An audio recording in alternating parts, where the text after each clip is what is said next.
Hi, everyone. Welcome to Your Life Story podcast, which was originally People, Their Passion and Purpose.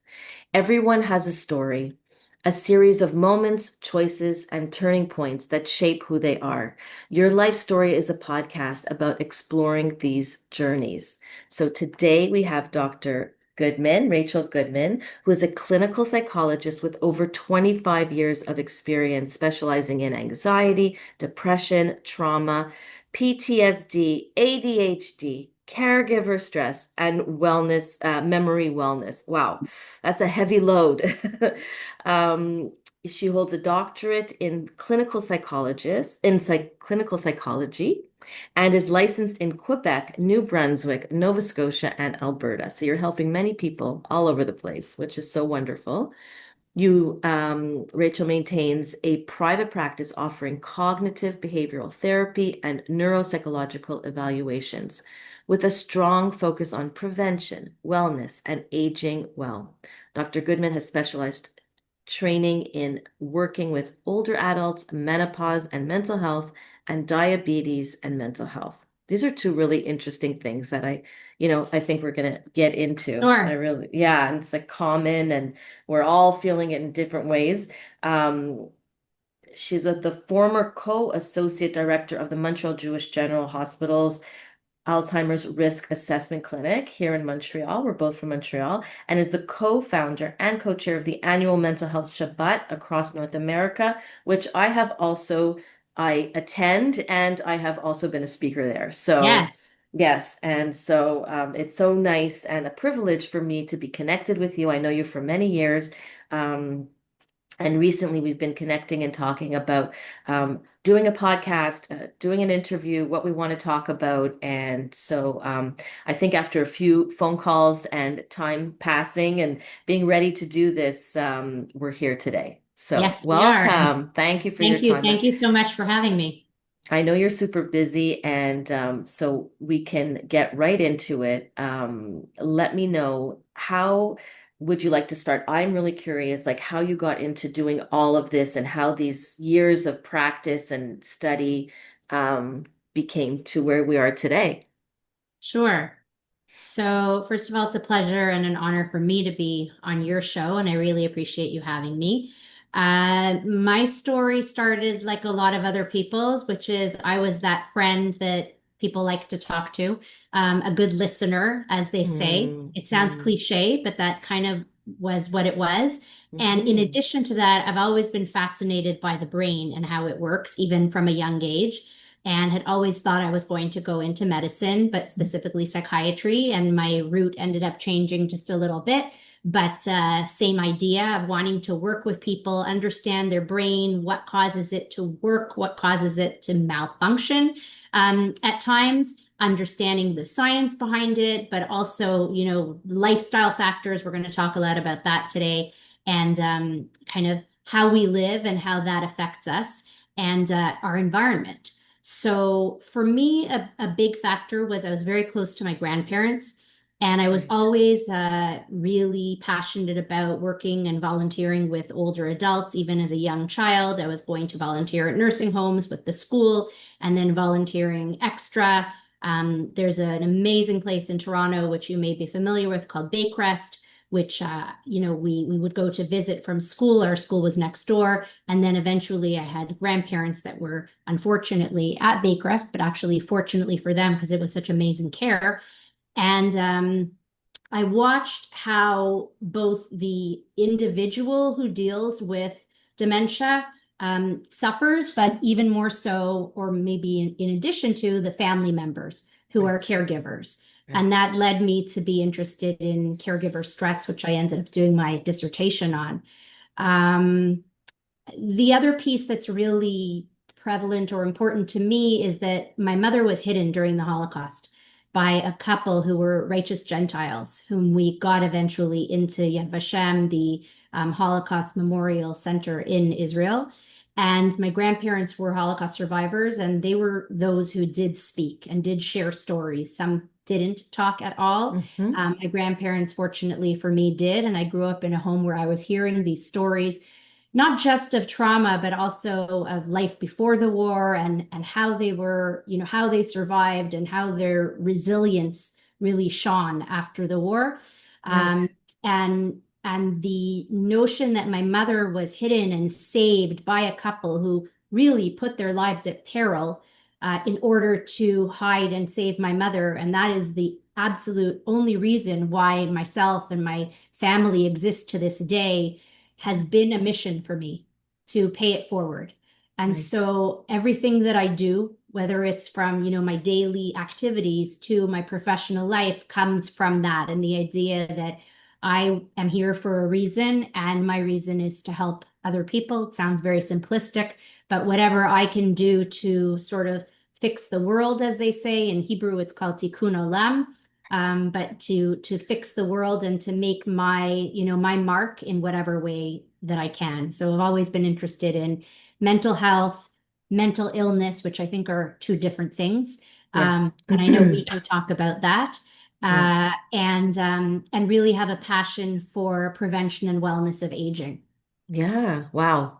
And, you know, I guess one of the reasons why I have this podcast in the first place is because it always fascinates me, like what people end up doing, and what their passion is and what they become so interested in and what they make their purpose, where that comes from, and also circumstantial, right? Like you had these grandparents who spoke a lot, your mom had this experience of being hidden by very generous people who actually took their lives in their own hands to do that because they could have gotten into a lot of trouble by doing that if they were found out. Absolutely.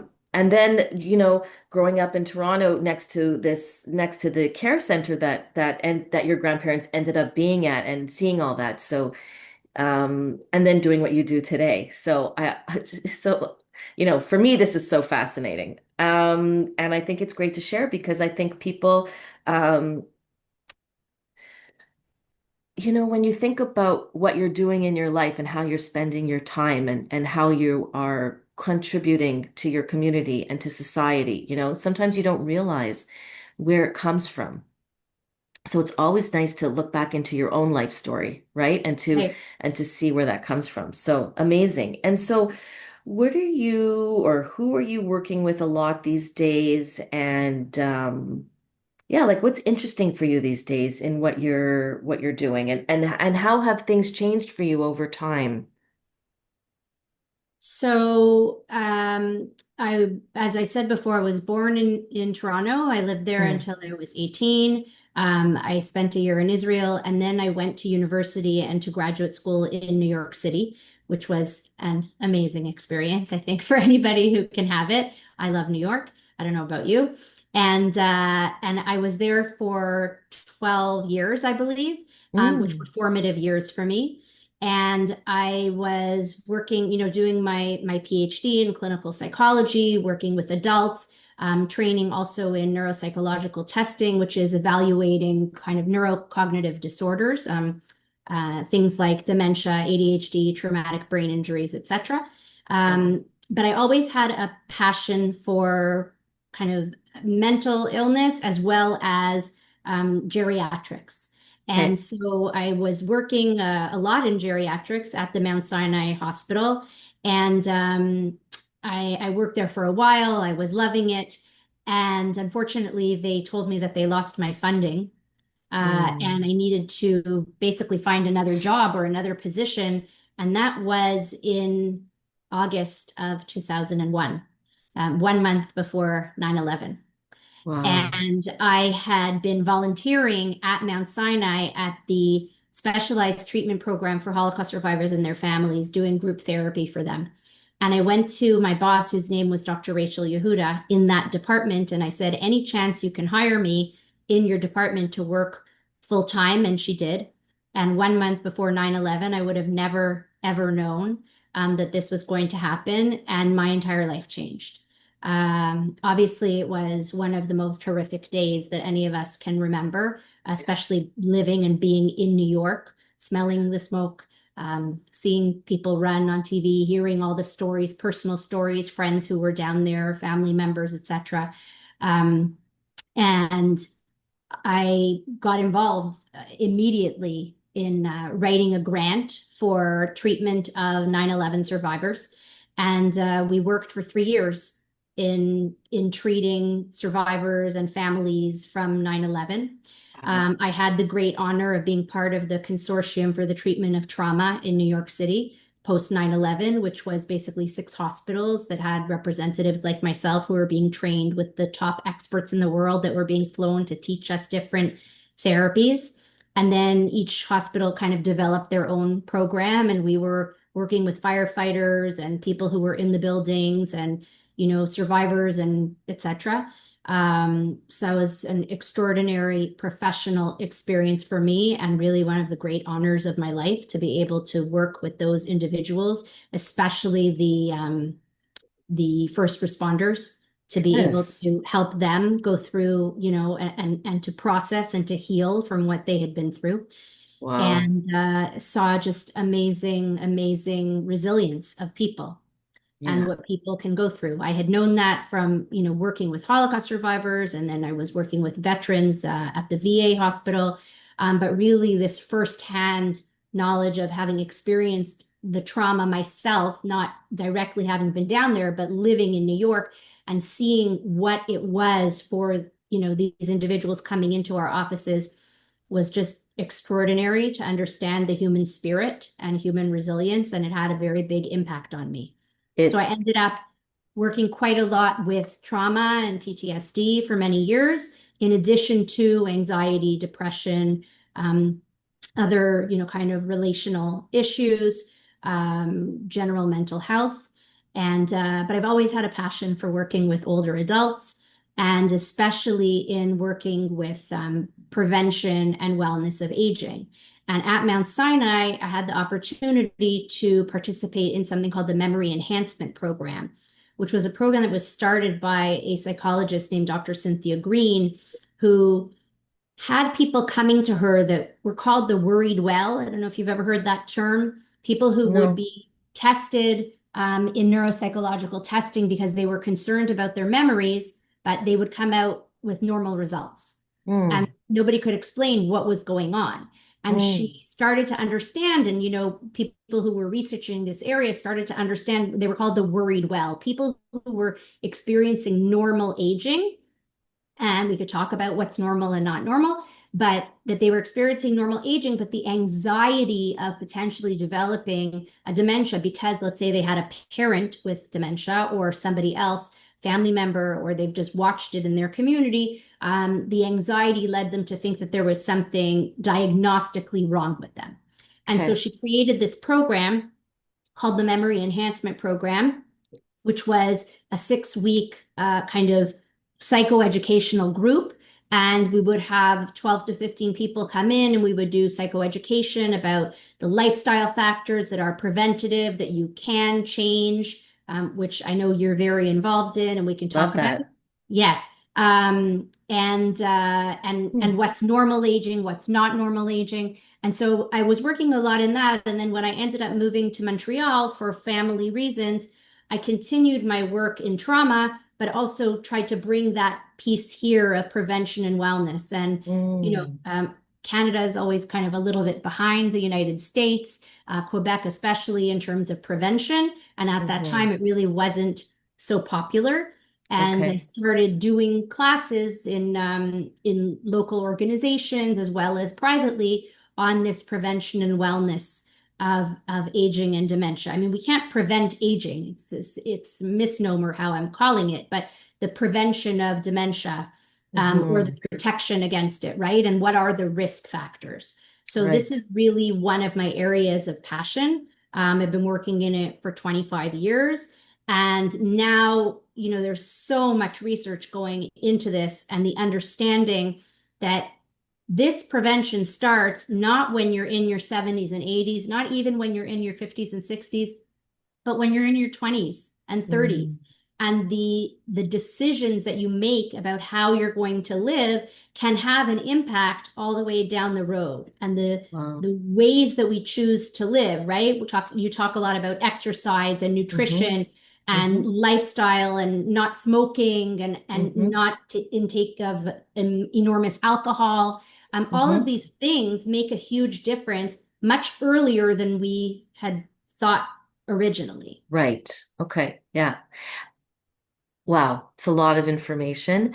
Before we move on with that, I just want to go back because I'm also in the mental health area with working with Ami Quebec in Yes. Montreal. Near the beginning of our discussion, you mentioned the difference between like mental health and mental illness. And so, at Ami Quebec, we might think about it as something else, or people have their own idea about the difference of what that might be. For you in your life experience and work experience, um, there is a difference for you, obviously. So what is that difference?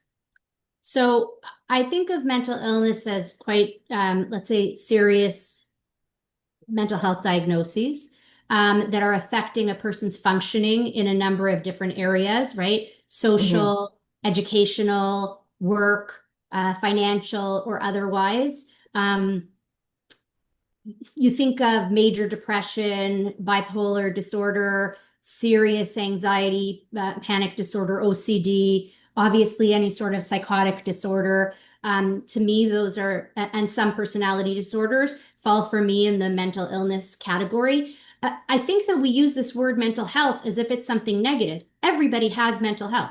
Hmm. Right?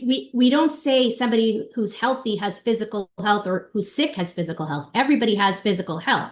It is what is the quality of your physical health? What is the Hmm. quality of your mental health? Everybody has mental health. That's why Right. when we started this mental health Shabbat, which is the idea that in the Jewish community, we wanted to encourage the community to dedicate the same Shabbat or Sabbath, the same weekend to mental health and the idea that there's a lot of shame, unfortunately, when it comes to mental health issues and problems. There's a lot of stigmatization, and the idea that we wanted to destigmatize and raise awareness about what is mental health. What does it mean? Everybody has mental health. Right? Are you struggling at times? Can you be open about it? We need to look at our neighbor who's sitting next to us or on the other side and be able to say to somebody, are you okay? And how can I help? And sometimes, Right. it's just hearing somebody be able to notice what's going on with you and that Right. you yourself can have an awareness of, wait a minute, in COVID, we talked a lot about, I am not okay, right? Mm. We heard Mm. that kind of little Hmm. term all the time. Yeah.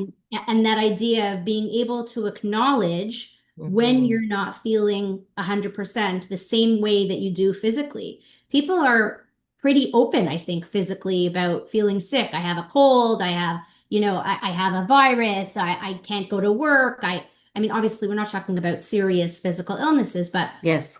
people are quite aware, sometimes hyper aware of their physical health. And I Hmm. think much less so of their mental health and what it means to be healthy. And it's on a spectrum, Yeah. right? So, Right. and everybody goes up and down. That's normal. Yes. We all have up days, we all have down days. That's within the realm of normal. It's when Hmm. it becomes a problem that it's affecting your functioning, that you're down or you're up is lasting a long time, that you stop calling people, that you're avoiding people, that you are not getting dressed, that you're not going to work, that you're sleeping all day or not sleeping at all, right? Right. So Right. Right. I got it. Yeah. Okay. I just wanted to make that distinction. I think yeah. it's really important. And and now going back to what we were talking about, you're talking about taking care of ourselves and prevention and how early it starts. And the one thing I think of is speaking to an 18-year-old or a 20-year-old or even a 25-year-old, right? Like I think back to my age, if someone was going to tell me, I'd be like, you know, it's like, what are you telling me? You know what I mean? I'm invincible. So um what But I think that the things that we know are good for physical health are also good for mental health and good for cognitive health. So mhm. even if you're not saying to somebody at 25, okay, you want to avoid developing dementia when you're 80 years old, but Hmm. these are the lifestyle factors that can make a difference. Those are the Hmm. same things that are going to be good for your physical health and good for your Hmm. mental health. They're all connected. Right, right. And so, are you finding yourself educating people on this? And in what mediums are you doing that? So, well, in my private practice, I'm really talking a lot about prevention. And Hmm. look, a lot of people come to me when they're in a crisis. And Hmm. so obviously, I'm dealing with helping that person with the crisis and how to, I call intervene, meaning we develop strategies like a toolbox of techniques for when you're in that situation. Let's say you have anxiety and you're really feeling stressed out or upset. How are you going to manage that? What things are you going to do? What are you going to go into your toolbox and use? But at the same time, starting to educate people about, okay, you're coming here because you're in crisis, but now that you're already here, let's think about setting up a routine of prevention strategies that you're going to do no matter how good your week is. I'll teach people, let's say, about a breathing exercise, and then they'll come back and say, I didn't do it because I had such a good week. And I said, Right, well, I'm really happy for you that you had a good week. But the idea here is to develop some strategies that you're putting into your regular routine as a prevention, just like you brush your teeth twice a day. We don't exactly. only do it when we go to the dentist. Granted, most of us, brush a little bit better before we go to the dentist, or you used to clean your retainer before you went to the orthodontist. Orthodontist. Exactly. But we all, most of us, brush our teeth twice a day. Hopefully, wear a seatbelt in the car. People know to go to the doctor once a year. They know generally to eat well, to exercise. We have this understanding of general prevention when it comes to physical health. Of course, not all of us are so good at it all the time, but we're much more aware of it. And most people don't think about this from a prevention perspective when it comes to mental health and or Hmm. cognitive health. And Hmm. the Yeah. idea of starting to build a routine of techniques, some of which are the same as what we would do for our physical health, some might be different, and saying, I'm going to do this no matter how good I feel, no matter how bad I feel, because what it does is it lowers your overall physiological stress response. So that when Right. you do find yourself in a stressful situation, for example, you're going to be at least mildly less likely to react and perhaps more able to think more clearly and to respond to the situation in a better way. Right.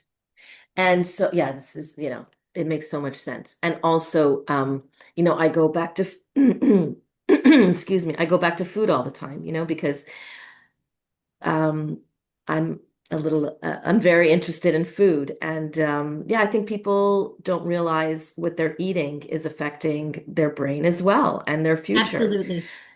And so I have We, something we pop. know, we know, have you heard of the mind diet or the Mediterranean diet? Hmm.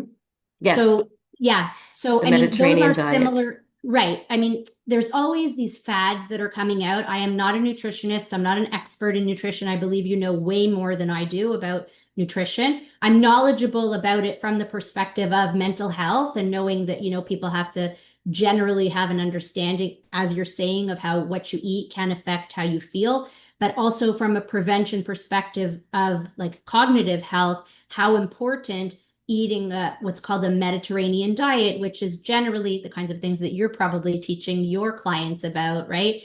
Leafy greens and antioxidant foods like blueberries and fish and the importance of fish oil and less meat and chicken, etc.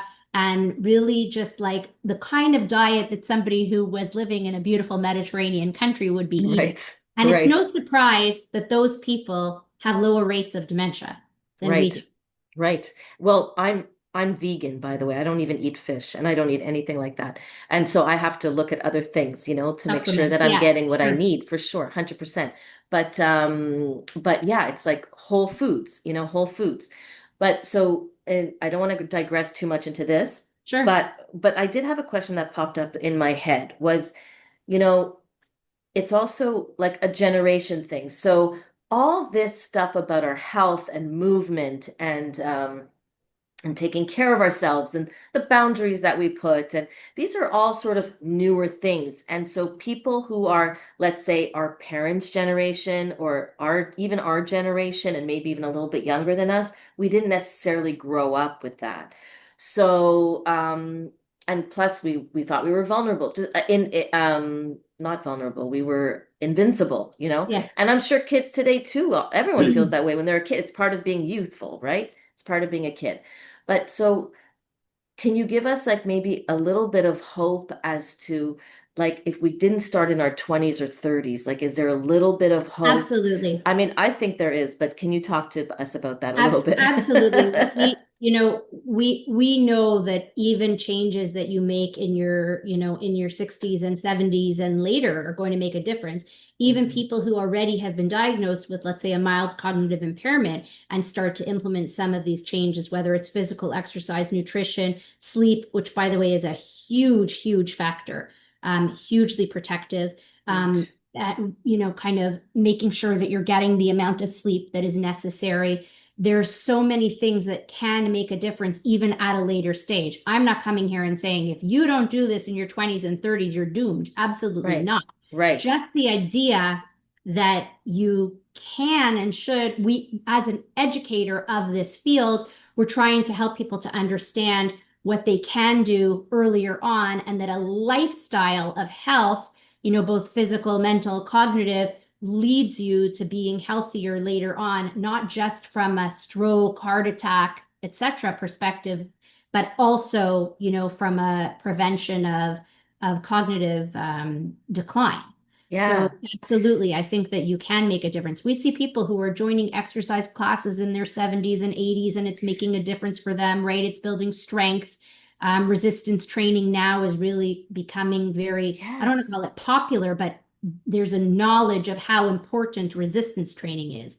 And I know Right. something you and I wanted to talk about was about menopause and how we're Right. seeing that resistance training at this age is so important and that it's Right. even more important. Again, I'm not an exercise a Hmm. trainer or a physical therapist, but just know this from the field about how it's being touted as more important even than, let's say, cardio or losing weight, and that women shouldn't be focusing so much on their weight, but more so on their strength. Exactly. Yes.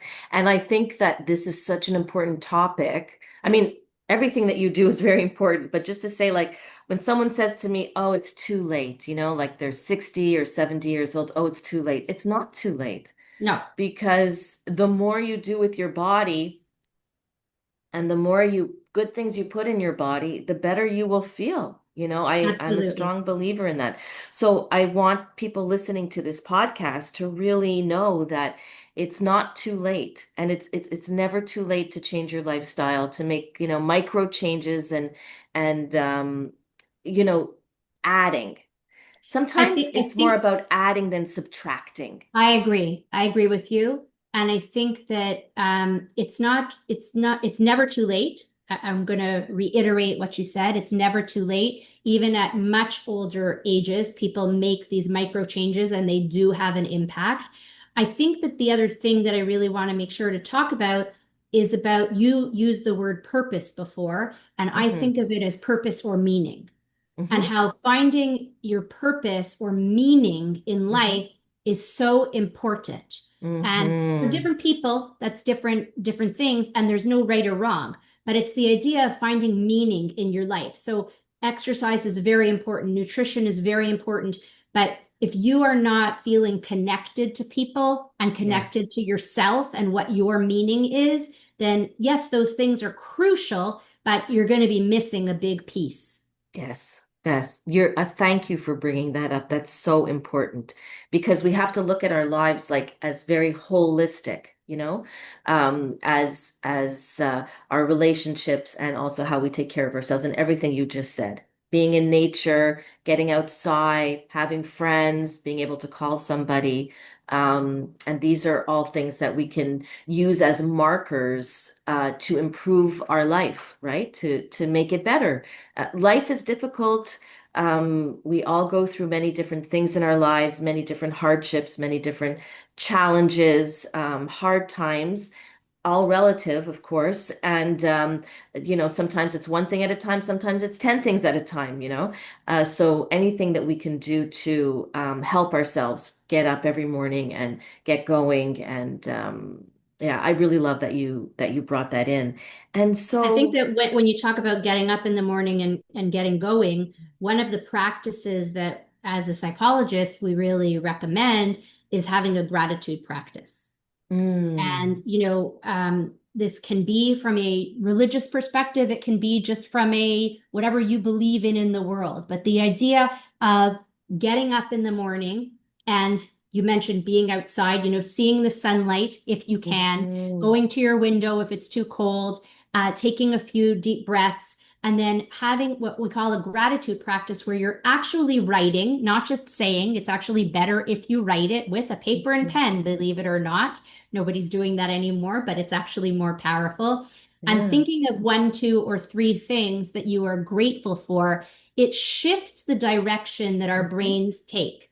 And mhm, I don't want to suggest that we're all negative thinkers, but there is a reality that we have what's called a negativity bias towards mhm, ourselves, which is, mhm, you mentioned, we are all going through a lot. Sometimes it feels like more than other people, whether it's true or mhm, not. Sometimes that's how mhm. we experience it. And, we feel like it's only me. Why is this so terrible? And I'm not diminishing that feeling, and that's very painful. And that's something that we go through in therapy, or however you may be processing your own issues. Doesn't have to be in therapy, with a friend, with somebody else. But the idea that you shift your attention, and we talk about being mindful, shift your attention to looking at what is it in my life that I have to be grateful for. It doesn't have to be something huge like world peace, which we are yet to see, but it might be, my dinner tasted really good last night, or I had a great call with my grandchild, or the sunset was so beautiful, or I'm looking forward to going on a trip. Whatever it might be, right? Can be something small, can be something big, but that notion of making an actual practice, we talked before about doing things from a routine perspective, a prevention perspective. This is Mhm. a takeaway that everybody can do that is very, very helpful, preventative for mental health. By the way, for physical health, there are many studies that show the benefits of having a gratitude practice for physical health, for mental health, for attention, concentration, and for cognitive health. So it's a wonderful practice to do. I just thought of something. I mean, I'm loving this conversation. I just thought of something. I was on the phone with a girlfriend this morning, and as you were talking, I said, next time I'm going to talk to her or any of my friends, I'm going to say, share with me one piece of gratitude and share with me one piece of worry. Because Love that. even for me, like when I got off the phone, I said, I wish I would have told her this or that because I needed to get it off my chest or I needed to share something with her and I didn't. Um, I love that. I love I'm what you gonna, just said. I'm gonna start doing that. Good for you. I I, am I gonna love st I love what you just said, and that being on the phone with your friend. And I think as women, this is something that I've been thinking a lot about for myself, professionally, but also personally at the stage of life that I'm at, being in midlife and menopause, and the changes that we experience, not just physically, I think, but emotionally and otherwise. Um, how friends play such an important role for us, and female friends, women friends are so, so crucial. yes. And, one of my favorite shows used to be The Golden Girls years ago. I'm Oh, aging my. yes. Yeah, for sure. But that idea, which doesn't really exist anymore, of women connecting and living together in that way, I think it's such a beautiful idea. I always joke with my friends that if we end up What? alone and older, that would be my dream, to live Oh, together with I friends always tell like my that. husband, when you're gone, I'm finding a girl roommate. Exactly. Always. Exactly. But there's something with the connection that we can Yeah. make with our women friends. And this is not to say men don't have that same experience, but they're fortunate if they do and they have those kinds of friends. But just talking as a woman, and especially going through this stage of life, how important I think it is that we do exactly as you just said. And Yeah. not just to kind of say, like, okay, what's on for you today? What's going on? How was your weekend? And those are important. And we get stuck in the nitty-gritty, but also just stopping and Yes. asking the person like about themselves, what's something that you're grateful for, but also what's something that's hard for you. Yeah. Share with me. When we share, we connect. Our brains are designed to connect. We are designed for human connection. And that's why I think it was 3 years ago, 2 years ago, 3 years ago, that the Surgeon General of the United States actually declared loneliness an epidemic, Yeah. and how important connection is, and loneliness is such a problem. And just to tie it back quickly to prevention and wellness of aging, loneliness is a massive risk factor for Alzheimer's disease. And Yeah. unfortunately, I saw it with my mother who has Alzheimer's, but at the Mm. beginning of COVID had been diagnosed with mild cognitive impairment. She was living alone, and my siblings, who wanted to protect her and had the best of intentions, weren't going in to visit her because that's what everybody was being instructed, right? Don't go Yeah. near older people because it's dangerous. Right. Right. And she deteriorated so quickly Yeah. in just those 3, 4 months of isolation Yeah. because of what that does to a person's brain. So Yeah. these are the times at this stage where we, as women and men, have to really make sure that we are connecting and not getting stuck in the nitty gritty and the I'm so busy with my life and travel and work and finances and worrying about, being a sandwich generation. That's a whole other topic we could talk about. Well, okay. So just what you just said is so interesting. And also just back to when we are taking time to listen to our friends, I think we have to, I'm going to say this again, take time to listen. I agree. Like, I don't need anyone telling me what to do. I just, and that's what I do in my coaching. It's just about holding space, really. And that's an art.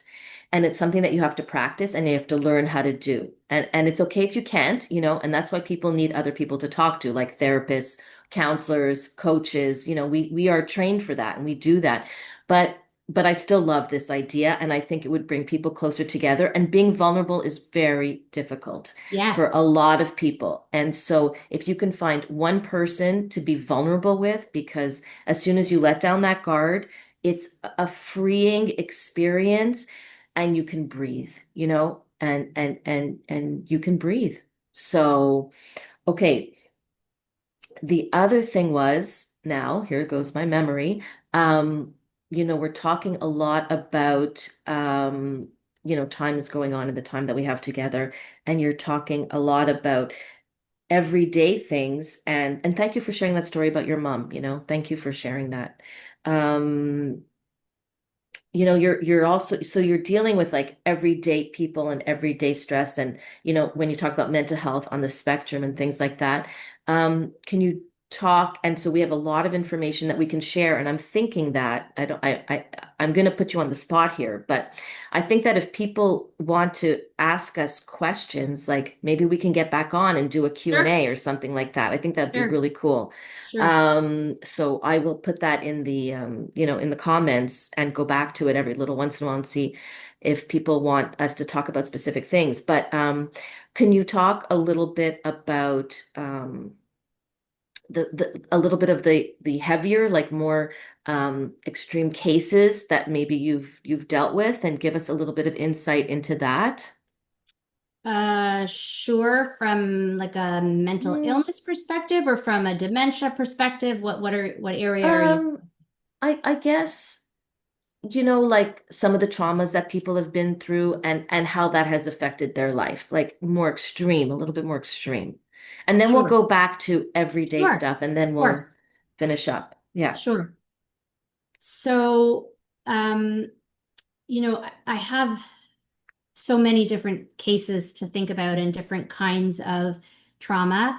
I think that unfortunately the most severe traumas that I've seen have been sexual abuse, and how Mm, that really affects a person um, completely, from depending on when it happened, but it affects their relationships, and it affects mostly trust and how they're able to trust people yeah. afterward. their closest people, whether it was a parent who didn't speak up for them or wasn't aware and the person really felt like they should have been. Um, their potential relationships and learning to trust somebody, whether it's to touch them, to hold space for them, to hold their heart. It's really very, very painful. But I've seen extraordinary resilience and people who have grown from this. Obviously, it's not a quick, kind of let's do 5 sessions of therapy. These are people who Hmm. are in um, much longer term therapy. I do practice something called prolonged exposure for trauma. There are many different kinds of therapy. I'm not trying to sell one kind of trauma therapy. You may have heard of EMDR. There's, more psychodynamic. There's cognitive processing. There are many, many different kinds. There are people who are using psychedelics, which I'm not experienced with personally, but I know that there's a lot of research going into that right now. Hmm. And actually, Dr. Yehuda, who I had mentioned earlier, who is one of the foremost experts on trauma in the world, that's one of her areas of expertise now is looking at psychedelics and MDMA and how people are benefiting from psychotherapeutic uh, assisted therapy Yeah. so there's a lot of research and a lot of clinical work going on in this area to help people with trauma. I Hmm. think that you talked about, individual cases and then more general, trauma has become a buzzword, right? Yes. And we all Yes. kind of use it.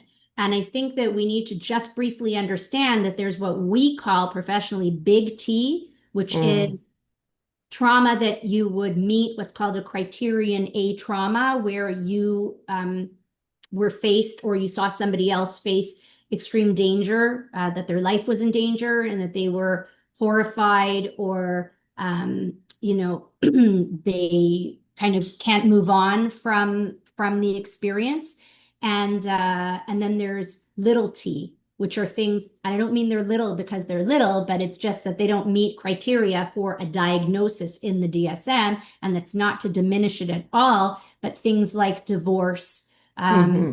and children of divorce and, relational issues and stuff like that that can Yes. have a very big impact on people. And we can do a Huge. whole huge podcast on that as well. But I think that for me, what's really unbelievable, to go back to sort of my passion, is the resilience of the human spirit and Hmm. what we can learn from this. And that people, sadly, as you mentioned earlier, go through some very terrible things, Yeah. but with the right help, Yeah. potentially, whether Yeah. that's therapeutic or friendship or family support, and time, which can heal, and the human resilience, which I really, really believe in. And I've been working on this model of human resilience as a pathway for brain health, understanding what resilience is, meaning, how do we react to a traumatic event and Okay. become stronger from it. And then Yeah. the notion not just of being resilient, of being able to tolerate it, but also post-traumatic growth, of being Right. able to grow from a traumatic event. And I've seen extraordinary growth where I've had women who were sexually abused and then go on to, to talk about it and become professionals treating people in the area, Right. and kind of helping people with their own story. Yeah. Um, Wow. it's a Yeah. very sad and also at the same time really very inspiring.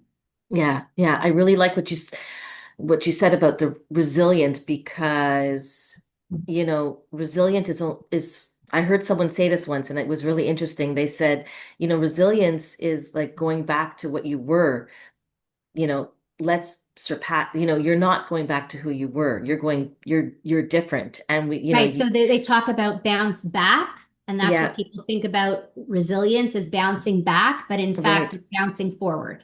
Well, exactly. Yeah, exactly. Yeah, amazing.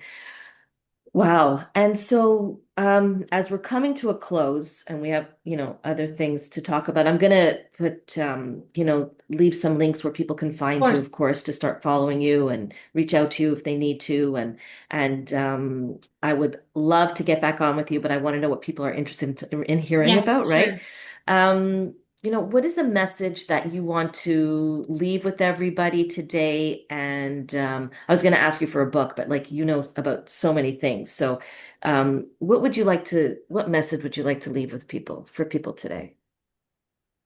So for me, I think that you can make a difference early on by simple, you used a beautiful word, micro changes. Hmm. Micro changes might seem small, but they make a big difference. Yeah. And that, that's always when I'm working with my clients or patients, as we use different terms, the idea that just doing something small doesn't mean that it's silly.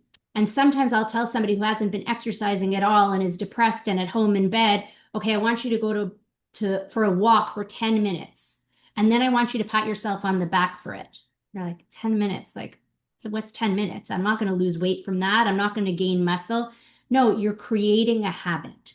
Right. And in all of this, what we're doing is trying to create habits. Yeah. And these healthy habits lead to lifestyle changes, and that how we live our lives is how we feel Mhm. internally. And the Yeah. idea of cognitive behavioral therapy is the connection between our thoughts and our feelings and our behaviors, right? And Okay. that we can impact how we how we think and how we behave can change how we feel. Mhm. Thoughts, So, feelings, and behaviors. yeah, and it's like a triangle. So, if Yeah. we intervene with the thoughts, if we intervene with the behaviors, then we can impact the negative feelings. And Mm-hmm. that really just doing something small is not it's a big deal. And it doesn't feel like a big deal at the time, but for a person who hasn't been doing this, whether it's because they're depressed, because they're anxious, because they lost their job, whatever it might be, it's each little change builds into something. We know, Mm-hmm. unfortunately, starting a bad habit happens like that, Mm-hmm. right? And then it's really hard to get rid of. Starting a good habit is actually quite hard. But Mm-hmm. what it requires, and everything in therapy, in my opinion, is about little steps. Mm-hmm. And Yeah. little steps end up creating big changes. Yeah. And those changes and those differences really impact how we live now. And how we live now is going to impact how we live later on. Mm-hmm. And what are some of the things that you do in your life that you feel help you the most personally? So my friends are key for me. I was talking about it before. It's very Yeah. nourishing for me, my female friends. Mm-hmm. Um, my kids live out of town. I try to stay connected with them on a regular basis. And even if it's in small, little personal ways, but really Mm-hmm. having a connection with each one of them. But I do something that I try to do regularly, which is I walk a few times a week outside, no matter how cold it is. I know it Yeah. sounds crazy. Not when it's, a massive snowstorm, and not maybe when it's minus 40, but I really try to walk outside and I do it with a friend. Yeah. And the idea of walking and talking has Mm-hmm. been shown on so many levels, physical, mental, cognitive, to be preventative, to be nourishing, to make Mm-hmm. connection. You don't even realize the time has passed. You're sharing, and you're actually working your brain. Mm-hmm. It's a cognitive engagement. We're talking about things. We're developing ideas, and for me, that's a huge factor that I really enjoy. And obviously, my work is a passion for me. It Um, is. I see that. Yeah, it's your purpose for yeah, sure. Yeah. Yeah. Wow. Amazing. Thank you. thank Thank you you. so much. This was really, really awesome, exciting, hopeful, and a lot of vitality in this conversation, a lot of life in this conversation. So I really, really appreciate your time. Thank My you pleasure. so, so much. So I'm going to, like I said, put up some, maybe your LinkedIn, your Instagram. right? All that stuff. Yeah, And sure. that'll have the information for people who want to reach out to you. And please let us know what else you want us to talk about because we have lots more to talk about. Great. Sounds great. Looking Yeah. forward. Yeah. Thank you, everybody, for listening. And we will see you soon on Your Life Story podcast. Take care and have a wonderful day.